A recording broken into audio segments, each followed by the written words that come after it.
यही गोटे औषधटा आम बर्तमान फुल गचर जो पोक लगुच आम गोटे स्प्रे करवा आईटा रुपीज हूँ 80 रुपीज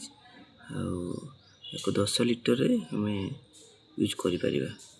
गोटे लिटर दी बंदा कर बोतल बर्तमान पूरा 1 लिटर अच्छे पानी ये देखो दाना बागिया अच्छे यहाँ आम पकेबा पकईदे देखो क्या भाषुची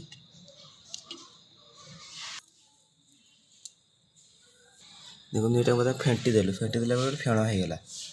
आपको आम गछ स्प्रे करिया फूल डाल स्प्रे करिया धीरे धीरे देखो आप जिते फेंटे से अनुसार देखो आस्ते आस्ते मेडिसिन टाइम मिलगला देखो फूल केमती पोक लगी यापर बर्तमान आम स्प्रे करवा ये गछ डाल जो अच्छी ये आम देखो केते गछ अच्छे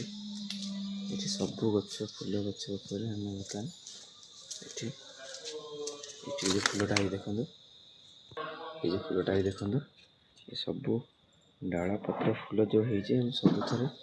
पोक स्प्रे करवा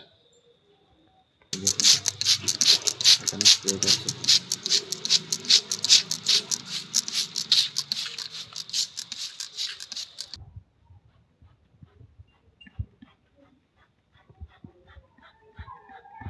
ये केते पोक है।